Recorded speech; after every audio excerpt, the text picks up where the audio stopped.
नमस्कार, मैं विशाल। एक बार फिर से आप सभी का स्वागत है।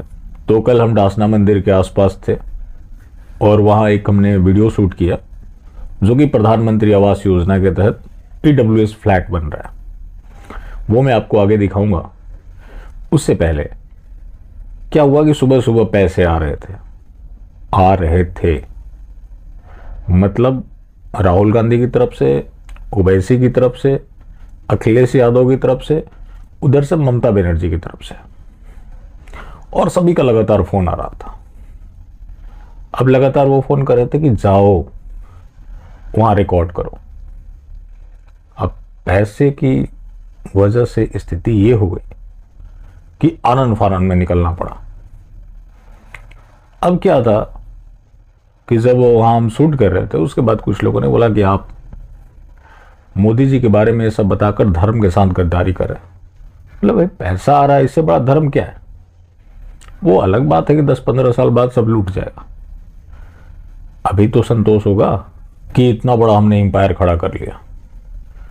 तो वहां पे जाने के पीछे जितनी भी विपक्षी पार्टियां, जिसमें प्रमुख जो पार्टियां हैं, उन्होंने फंडिंग की थी। ये छोटा सा डिस्क्लेमर था। पहले आप वो विजुअल्स देखिए, फिर मैं आपको आगे की बात बताता हूं। नमस्कार, मैं विशाल। एक बार फिर से आप सभी का स्वागत है। और आज हम लोग हैं डासना देवी मंदिर के पास गाजियाबाद में, जहाँ प्रधानमंत्री आवास योजना के तहत जो फ्लैट बनाए गए हैं उसके बारे में हम जानने का प्रयास करेंगे। तो पहले आप ये देखिए, गाजियाबाद विकास प्राधिकरण प्रधानमंत्री आवास योजना के अंतर्गत राजस्व ग्राम डासना स्थित ग्राम समाज की भूमि 432 ईडब्ल्यूएस भवनों का निर्माण एवं विकास कार्य है।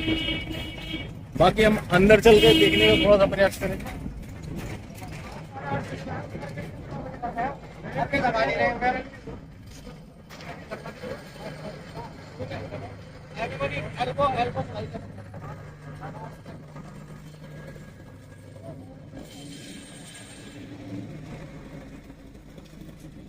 तो आप पूरा घुमा कर दिखाइए, पूरा कैसे क्या है।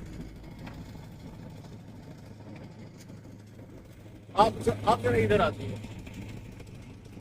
आप इधर आइए। अच्छा, मैं आपसे ये जानना चाहता था, यहाँ से मंदिर परिसर कितना दूर है? अगर 500 किलोमीटर है। 500 मीटर। तो यहाँ से जो दासना मंदिर है, थोड़ा सा उधर घुमा कर दिखाइए। तो 500 मीटर की दूरी पर स्थित है। और आप प्रधानमंत्री आवास योजना के बारे में जानते हैं, जो केंद्र सरकार की कोई भी योजना हो, 30% से ज्यादा जो लाभार्थी हैं जो एक खास कम्युनिटी के होते हैं। और यहाँ पर आप देखें तो 95% उसी कम्युनिटी के लोग रहते हैं। लेकिन अब सवाल ये है कि इसके लाभार्थी कौन होंगे।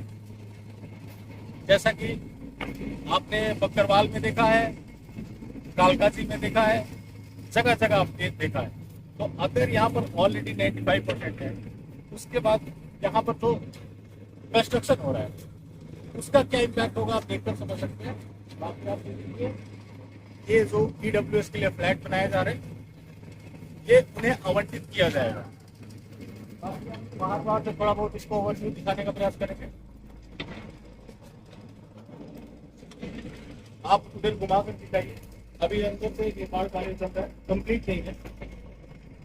तो इसके जरिए आप समझ सकते हैं कि इस तरह से कंस्ट्रक्शन कार्य काफी तेजी से चल रहा है। और मैं फिर से बता दूं, ये प्रधानमंत्री आवास योजना के तहत है। चलिए, तो आप और भी पूरा दिखाने का अगर प्रयास करिए, संभव हो पाता है तो।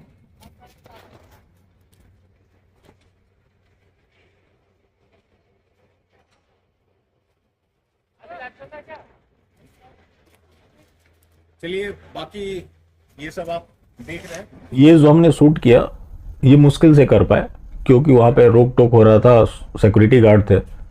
हमें 2-3 बार ट्राई करना पड़ा था क्योंकि वहां पर भीड़ भी इकट्ठा हो रही थी और पूछ भी रहे थे कि ये किस चीज़ के लिए है। तो हम कैसे भी करके वहां पर गए और ये आप वहां का नज़ारा देख पाए कि किस तरह का निर्माण कार्य चल रहा है। अब ये जो है 500 मीटर की दूरी पर है डासना देवी मंदिर से। अब यही क्यों बनाया गया? इसके बगल में एक गर्ल्स कॉलेज भी बन रहा है, जस्ट बगल में। जो दूसरी तरफ हम आपको दिखा रहे थे वहीं गर्ल्स कॉलेज बन रहे हैं, दूसरी तरफ EWS फ्लैट। अब इसके लाभार्थी कौन होंगे? प्रधानमंत्री आवास योजना के तहत, जो कि बीजेपी की प्रवक्ता संजू वर्मा ने खुलासा किया था कि 15% प्रिजर्व्ड एंड रिजर्व्ड है, मतलब उनके लिए आरक्षित और संरक्षित है। किसके लिए? सेम DNA वालों के लिए। इसके अलावा केंद्र सरकार की जो डेटा है उसके अकॉर्डिंग प्रधानमंत्री आवास योजना के 31.3% वो लाभार्थी हैं। उत्तर प्रदेश की अब बात करेंगे तो प्रधानमंत्री आवास योजना के तहत जो लाभार्थी है उसमें वो 39% लाभार्थी है।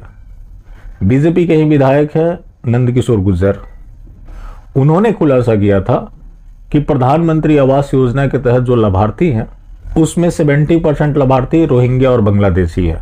अब जब डासना की आप बात करें तो वहां 95% पहले से इनकी जनसंख्या है।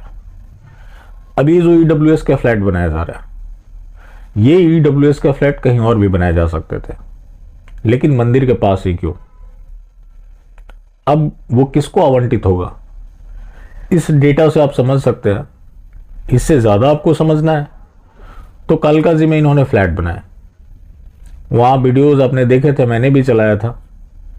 जिनके 7-7 बच्चे थे, रहने को घर नहीं था, उनको फ्लैट दिया गया। बकरवाल में देख लीजिए, रोहिंग्याओं को फ्लैट दिया गया। तो अगर मोदी जी की कोई स्कीम हो और उसके लाभार्थी सेम DNA वाले ना हो तो ये कैसे हो सकता है? और आप खुद अंदाजा लगा सकते हैं।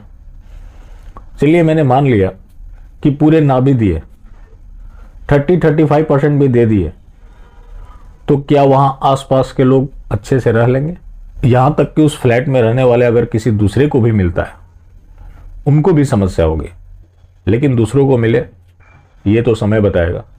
लेकिन बगल में गर्ल्स कॉलेज खोला जाना, ये आपने देखा है कि बगल में रेजिडेंशियल कॉलोनी बन रहा हो और उसके जस्ट बगल में गर्ल्स के लिए कॉलेज बन रहा हो। तो ये उत्तर प्रदेश के गाजियाबाद में हो रहा है। अब जहां इस तरह के प्रयोग हो रहे हैं, क्या ये मंदिर को उजाड़ने की साजिश नहीं है? पहले से डासना देवी मंदिर उनके निशाने पर है, यति नरसिंहानंद गिरी उनके निशाने पर है, और मंदिर के बगल में इस तरह की कॉलोनी बनाया जाना, क्या आपको नहीं लगता कि एक षड्यंत्र है? और इससे मंदिर की सुरक्षा को और खतरा बढ़ेगी। ये चीज आप कमेंट कर बताएं कि आप इस चीज के बारे में क्या सोचते हैं। चलिए, बाकी जिंदा रहें तो फिर मिलेंगे, और मिलते रहेंगे तो जिंदा रहेंगे। मिलना जुलना जारी रखें, लेकिन हाँ, मास्टर स्ट्रोक वादी बिल्कुल भी ना हो।